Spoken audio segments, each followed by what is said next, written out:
Bonsoir, bienvenue dans le journal dans le 22h de la RTD. Voici les titres de ce journal.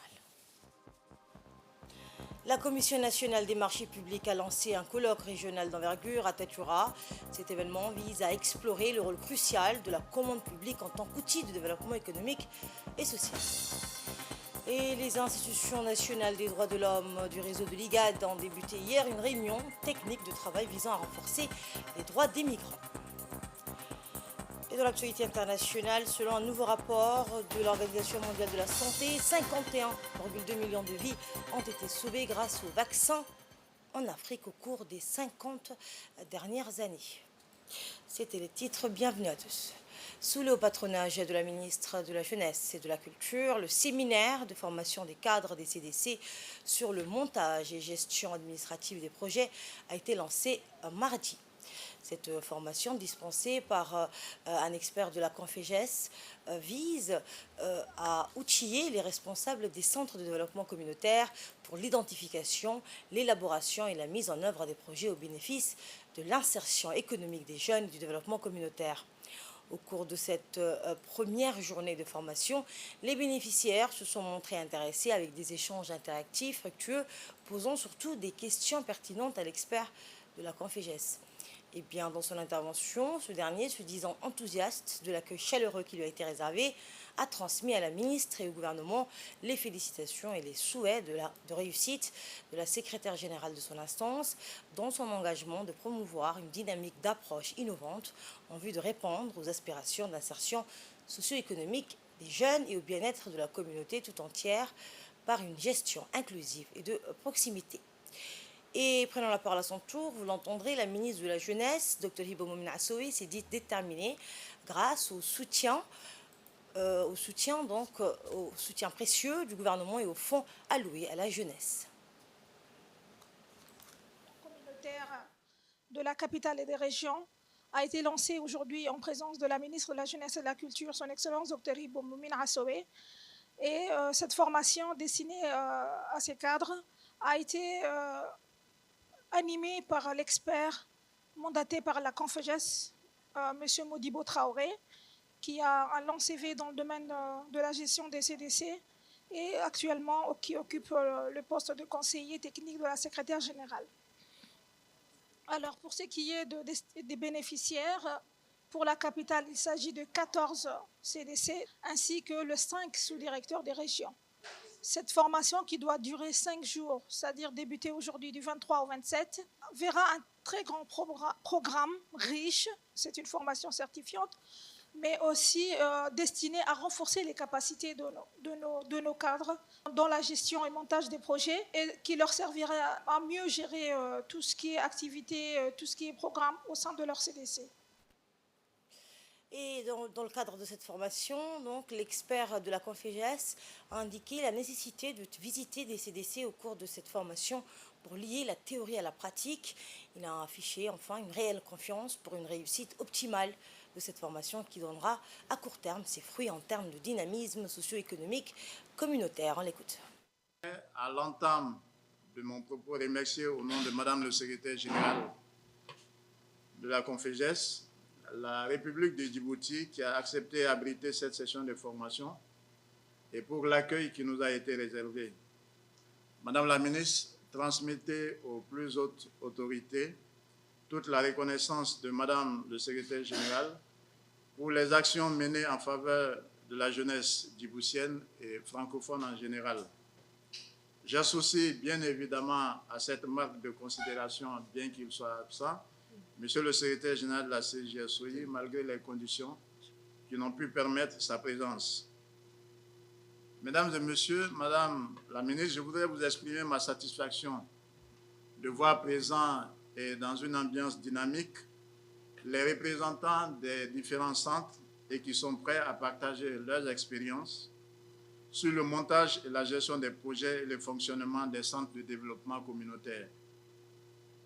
Les thématiques relatives au montage, à la gestion des projets et au fonctionnement des centres de développement communautaire interpellent tous les acteurs des politiques publiques et programmes de la francophonie qui souhaitent concourir à la promotion des jeunes dans un contexte de décentralisation, de déconcentration et d'organisation d'activités dans un cadre sécurisé pour une meilleure insertion socio-économique des jeunes et de nos populations à travers des projets porteurs.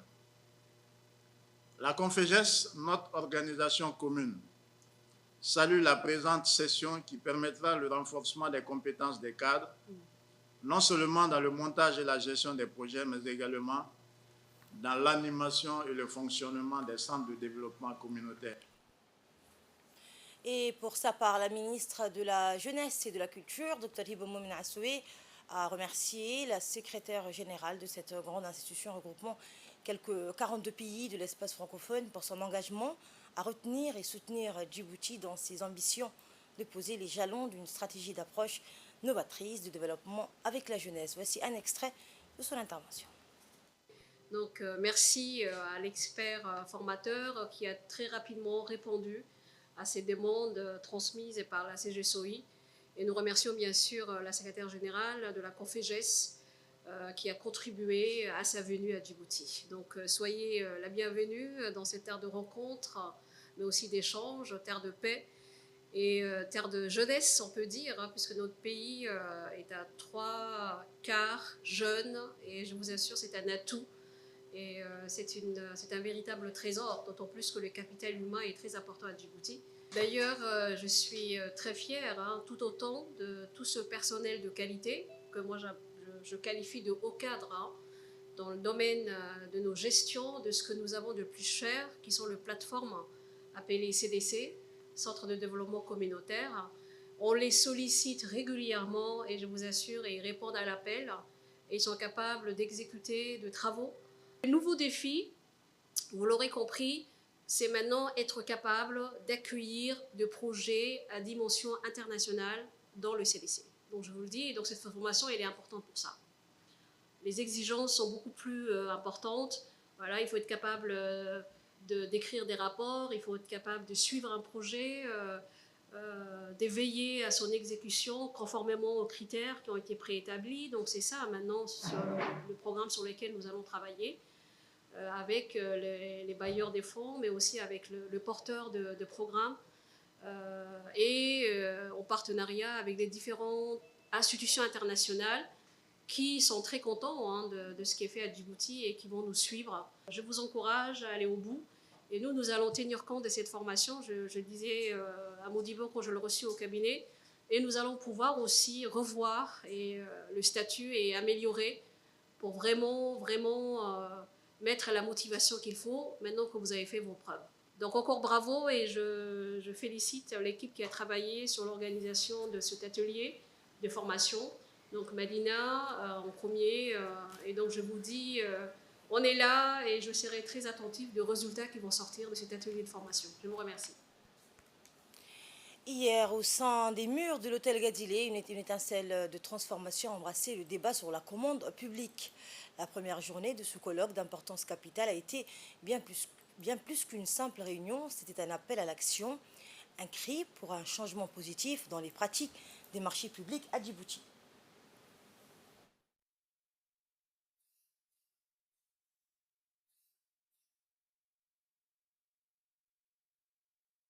Le matin donc a commencé avec une vigueur palpable alors que les participants se sont plongés dans les profondeurs du rapport de la commande publique 2023.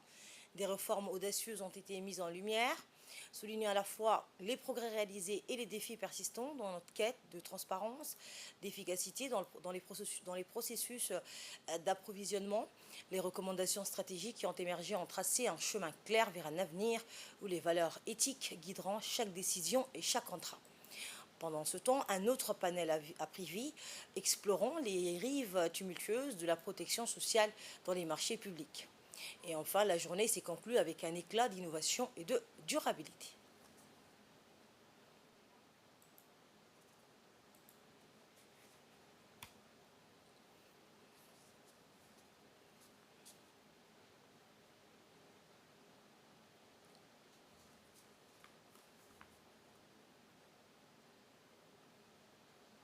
Et pour plus de précision, nous avons pu recueillir quelques réactions des participants. En voici une. Donc, merci, monsieur le représentant de la RTD. Donc, déjà, il faut savoir une chose, que c'est ce que nous vivons aujourd'hui est inédit.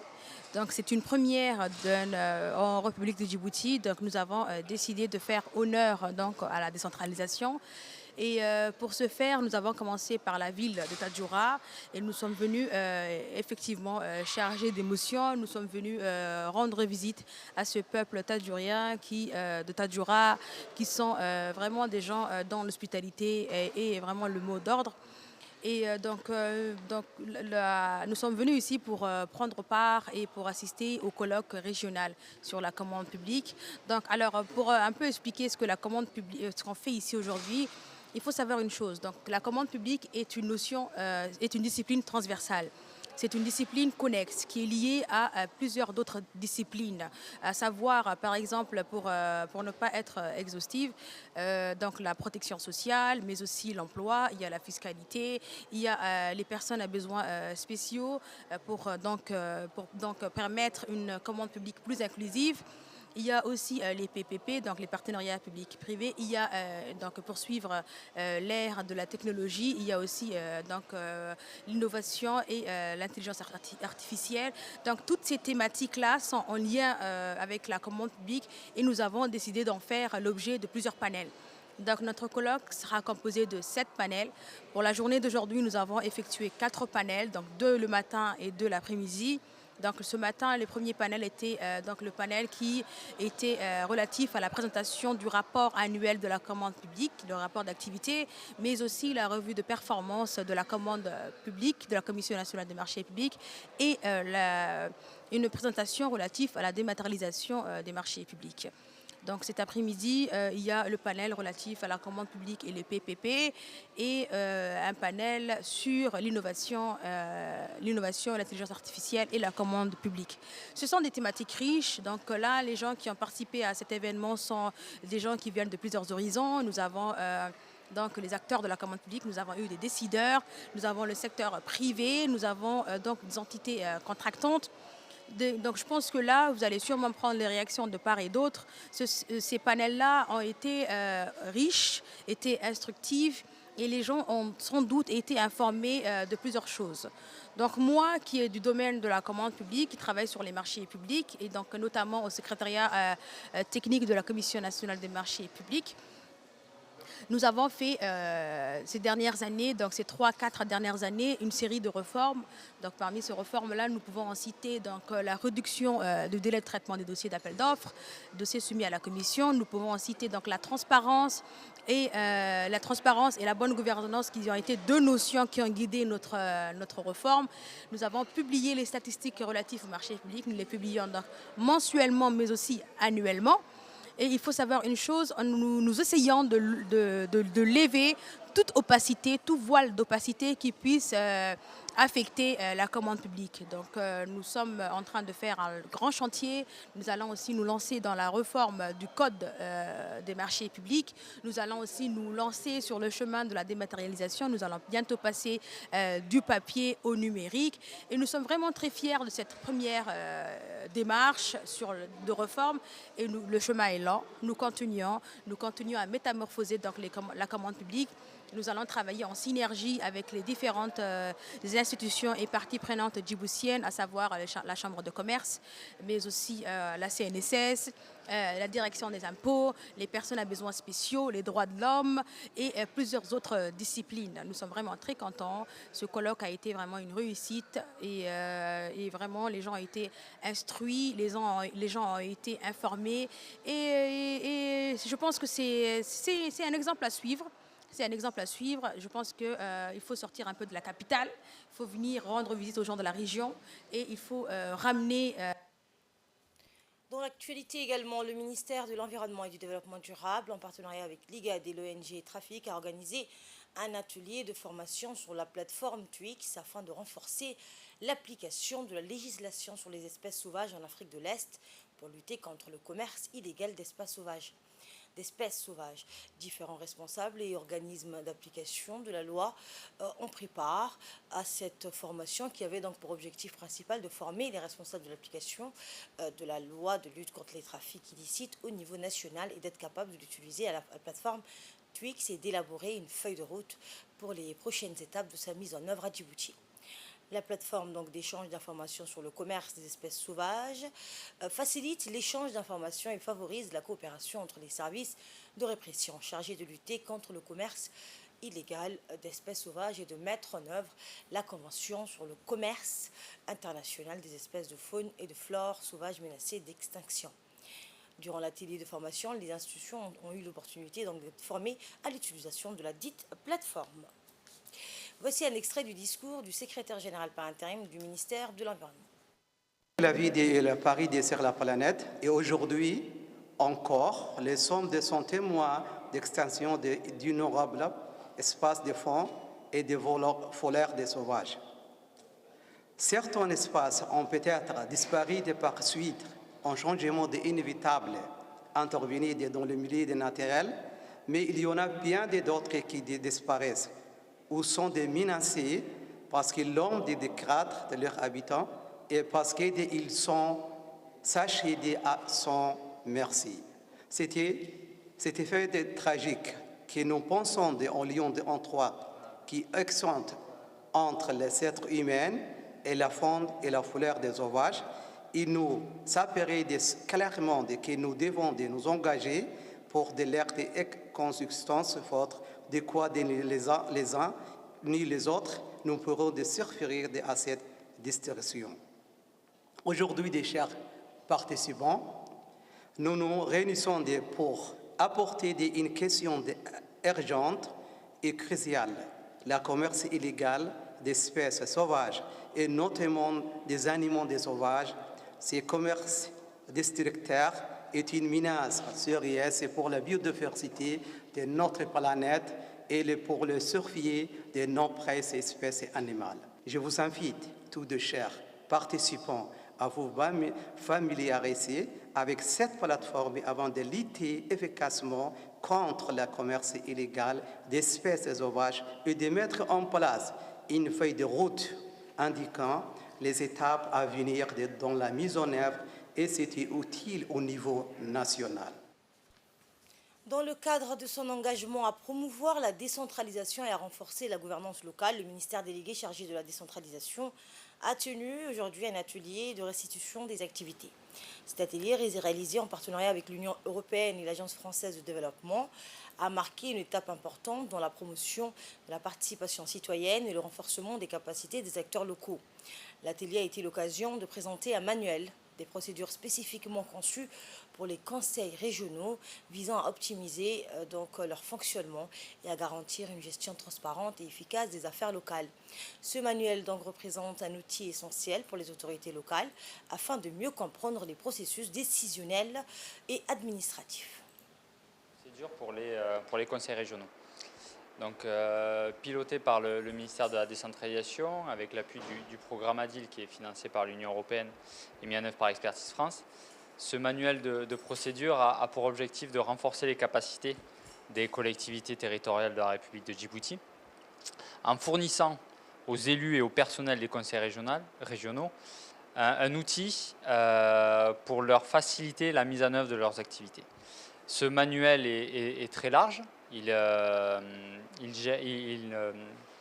porte sur des sujets financiers, de ressources humaines, administratifs, d'archivage, pour vraiment doter les conseils régionaux d'un outil technique pour faciliter leur mission au quotidien.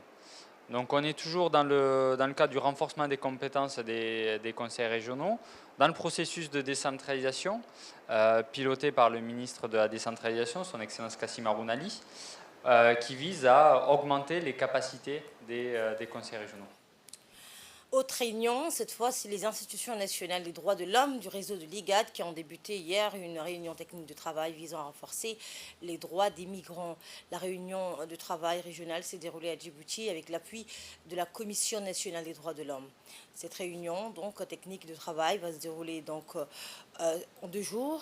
La journée a débuté avec le discours du président de la Commission nationale des droits de l'homme qui a rappelé que ces réunions permettent d'échanger sur les bonnes pratiques, le partage d'expériences et le renforcement des capacités des institutions nationales des droits de l'homme.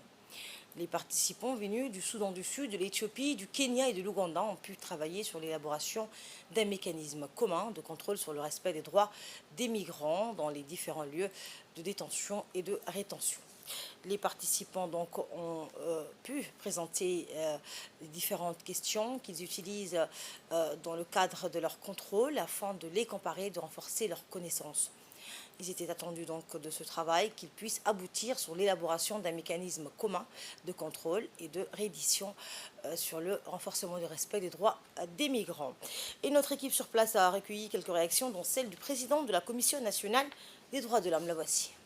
Aujourd'hui, nous sommes réunis ici au Kempinski avec les institutions nationales des pays des droits de l'homme des pays de l'IGAD.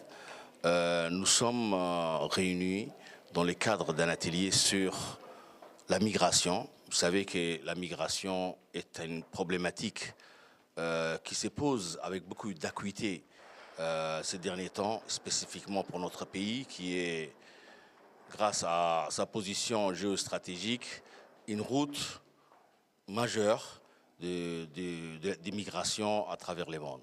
Donc nous sommes réunis, nous, en tant qu'institution nationale des droits de l'homme des pays de l'IGAD, pour partager nos expériences et forger ensemble des outils de suivi de ces phénomènes, et afin de, comme vous le savez, nous entendons chaque jour pratiquement qu'il y a des tragédies humaines. Donc nous essayons de favoriser une migration sûre, respectueuse des valeurs humaines. Donc c'est dans ces cadres-là que nous sommes réunis ici aujourd'hui et demain entre institutions nationales des droits de l'homme des pays de l'IGAD pour échanger et forger ces outils-là. À la une également, la NCLD de Djibouti donc, a organisé la caravane de la NCLD, une initiative de sensibilisation qui a donc rallié les conseils régionaux et communaux avec succès.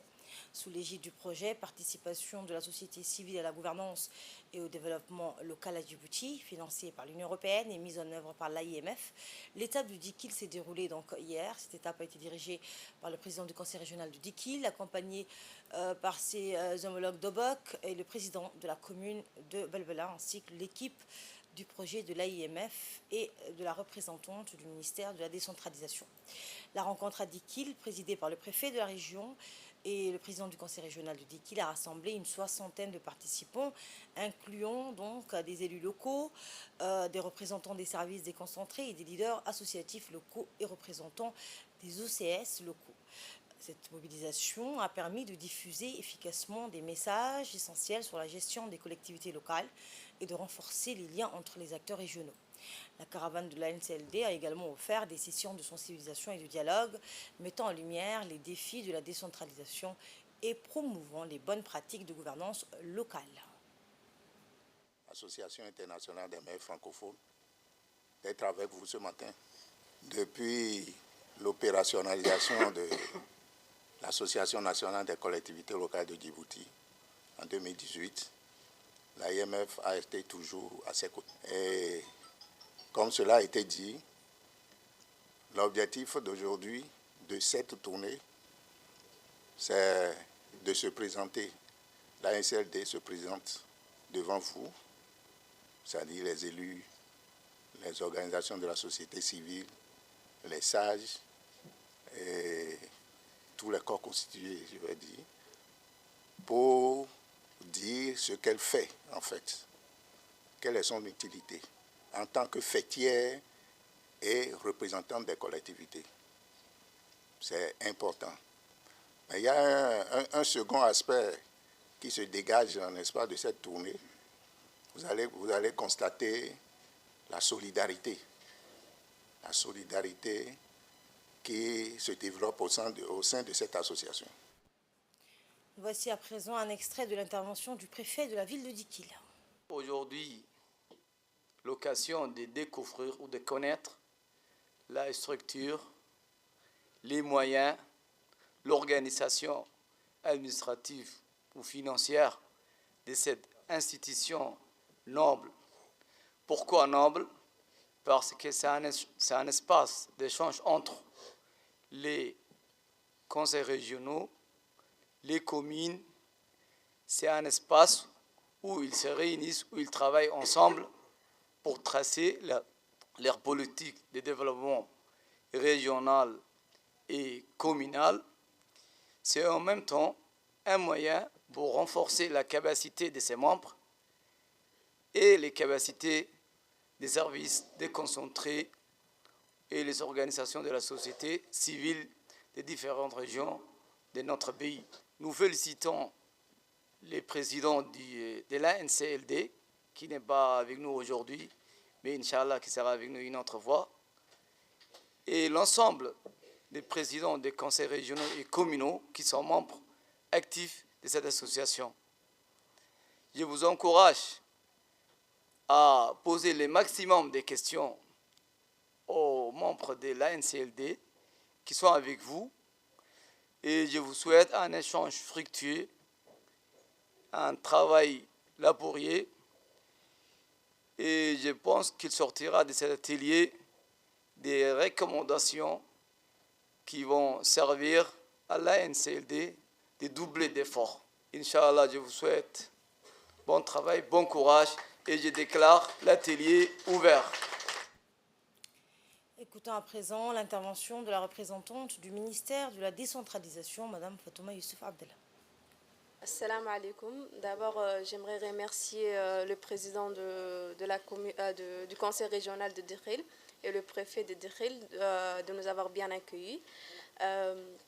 Pour vous dire que ça fait maintenant quelques jours qu'on fait le tour des régions. C'était fatigant, mais ça valait le coup parce que c'était pour la bonne cause. C'était juste pour montrer l'importance de cette tournée. Nous, en étant le ministère de la décentralisation, notre ministre Rassim Haroun Ali, il soutient toute activité qui impacte, qui a un avantage, qui décentralise. Donc, nous, de notre côté, notre ministère soutient cette association qui a pour but la décentralisation, améliorer la décentralisation et les conseils régionaux. Et une délégation de la Banque pour le commerce et l'industrie Mer Rouge et la BCIMR, conduite par le directeur commercial Frédéric Samoud, s'est rendue à Obok pour une rencontre avec les commerçants locaux. Cet événement organisé dans un esprit de proximité et de collaboration a été honoré par la présence du préfet adjoint de la région ainsi que d'autres autorités locales. Cette initiative témoigne de l'engagement profond de la Banque envers les acteurs économiques de la ville d'Obok. En établissant ce contact direct avec les commerçants locaux, la BCI démontre sa volonté inébranlable de contribuer activement à leur succès et au développement économique de la région. La rencontre a été l'occasion d'échanger sur les défis et les opportunités auxquels sont confrontés les commerçants locaux ainsi que sur les solutions financières et les services bancaires adaptés à leurs besoins.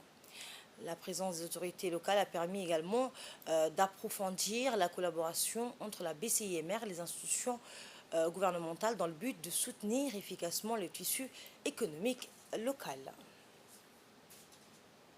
Écoutons les interventions successivement du directeur commercial de la BCIMR, suivi du mot du préfet adjoint d'Obok. Les voici. La BCIMR est la seule banque et la première banque à avoir installé une agence et un distributeur de billets à Obok. C'est important pour nous d'être présents dans toutes les préfectures, dans tous les districts, et de pouvoir vous proposer des produits et des services à prix défiant toute concurrence pour vous aider à mener vos projets à bien, quels qu'ils soient. Donc on est là aujourd'hui pour vous écouter, pour échanger avec vous de ce qui vous semble aller bien, de ce qu'on pourrait faire mieux avec vous. Donc on va regarder 2-3 petits films pour vous rappeler ce qu'est la BCIMR au sein du groupe BRED, ce qu'est la BCIMR à Djibouti. Ensuite, on va vous rappeler les produits et services que l'on vous propose. Encore une fois, j'insiste là-dessus, à des tarifs défiant toute concurrence à Obok. Et ensuite, sentez-vous libre, comme le disait monsieur le sous-préfet, de poser toutes les questions. On est là pour répondre à toutes les questions, même celles qui ne sont pas forcément agréables. On est là pour trouver des problèmes et faire en sorte que vous soyez, à la fin de la réunion, encore plus confiant envers la BCIMR et en sa capacité à vous aider pour mener à bien tous vos projets. Merci encore pour votre accueil.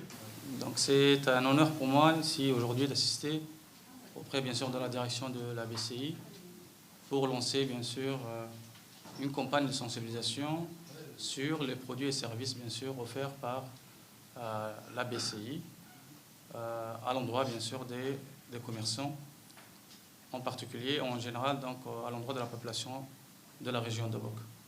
Profitez de cette occasion pour écouter et donner votre attention aux produits et services qui sont offerts par la BCI, destinés donc à la région d'Obok. Je n'hésite pas donc à ce que vous, par exemple, puissiez poser des questions qui vous tiennent depuis longtemps concernant bien sûr donc la BCI.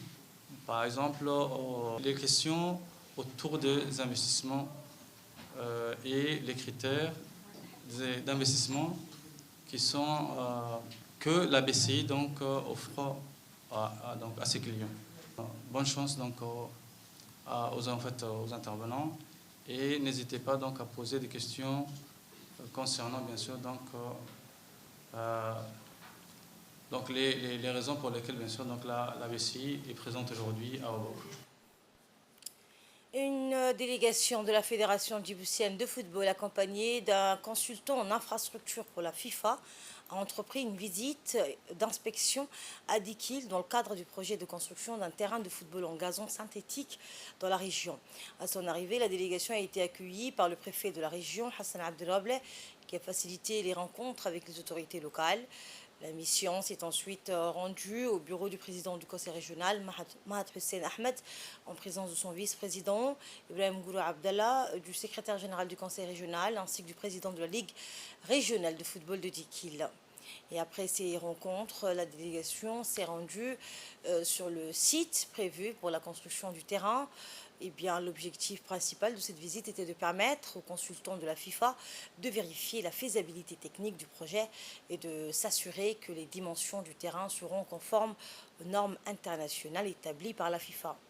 Cette visite donc marque une étape importante dans la réalisation de ce projet qui vise à promouvoir le football dans la région de Dikil et à offrir aux joueurs locaux des infrastructures de qualité. La Fédération djiboutienne de football reste engagée dans son effort pour le développement.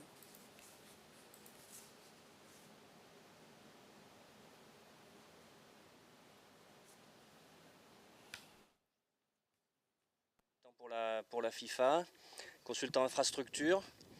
Et pour le coup, l'objet de la visite de ce jour, c'est de vérifier que sur le site de Dikil, on peut facilement créer un terrain de foot en gazon synthétique qui soit aux normes conventionnelles de la FIFA.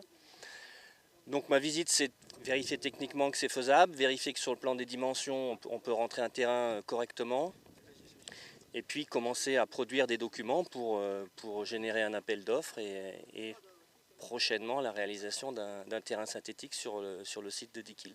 Alors, dans la démarche de construction globale, moi je vais dessiner un terrain de football qui soit standard pour le compte de la FIFA. Après, dans ce cadre-là, on va aussi dessiner des tribunes et des vestiaires et voir ce qu'on peut rentrer comme équipement annexe éventuellement pour un usage plus polyvalent en fait, ou d'entraînement ou d'entraînement gardien ou d'entraînement pour les jeunes. Donc on va avoir une réflexion plutôt globale sur le site. Après, il y a des choses que FIFA pourra financer, d'autres qui seront partagées avec les instances locales. Je vous le disais en titre, selon un nouveau rapport de l'OMS, l'Organisation mondiale de la santé, 51,2 millions de vies ont été sauvées grâce aux vaccins dans le continent au cours des 50 dernières années. L'espérance de vie de chaque nourrisson sauvé au cours de cette période augmenterait, selon ce rapport, de près de 60 ans. Eh bien, le rapport qui évalue l'impact salvateur des vaccins a été publié hier, au début de la semaine africaine de la vaccination et de la semaine mondiale de la vaccination cette année, donc célébrée du 24 au 30 avril. Et c'est ainsi que prend fin cette édition. Merci de l'avoir suivi. Je vous souhaite à toutes et à tous un agréable week-end.